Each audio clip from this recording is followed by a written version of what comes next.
Thank you for downloading the template. What we're going to show to you today is the how-to guide of how to implement a new time management strategy for you. So the first thing I want to ask you is, what would you do with an extra 4 hours a week? I'm going to give you a minimum 4 hours a week by following the system. So step one, what I would like you to do is write down, using the first template, write down a list of everything that you've got on your plate right now. Do it.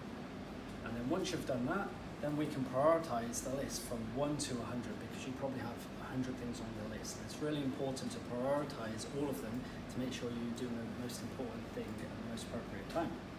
Once you've done that, we're going to then transfer it into the Quadrant 2 matrix, which has been made popular by Stephen Covey, although it was the Eisenhower matrix originally. So I'm just going to go through a little bit of theory, and then we're going to look at exactly what we need to do. So you have your grid, and you've got the important things from least important to most important, and then along the top you've got the urgent things, which again go from least important to most important. And then within this grid we've got 4 boxes. So we've got this one here, so the box number 1 is quadrant 1. So this is all the crises that happen. It's all that firefighting, all the fires that you have to put out day to day. And then we've got quadrant 2, which is all about planning. It is about preparation. Then we've got quadrant 3, is all the things that are interruptions throughout the day. So these could be telephone calls, email pop-ups that happen, people just dropping by your office.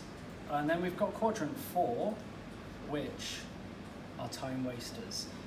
What I've found is with these time wasters, when you get promoted up in organizations and businesses, these time wasters are actually jobs that you enjoy doing, but you shouldn't really be doing. These are the ones that you need to really get rid of off your plate. Now, what we have in here, we know that these crises are always going to come up, and it's about how can we minimize the amount of time in here.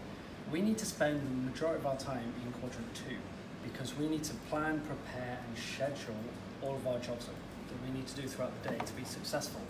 So the question I've got for you then is, what can you stop doing in quadrant 3 and 4 that will give you more time to operate in quadrant 2 just here, which will then limit the time in quadrant 1. So it looks something like this. So after you have completed this grid, it's going to look something like this. So we've got quadrant 3, quadrant 4 activities, so we need to minimize them, and then increase the time in quadrant 2, which will then give us more headspace and time to focus on these crises. Like we said, we know we're not going to eliminate these, but it's spending the least amount of time in here as possible to be successful in quadrant 2. So go ahead, complete the template. If you would like to get any more clarity, or you would just like to have a chat around how we can increase this for you to be successful, give us a call now.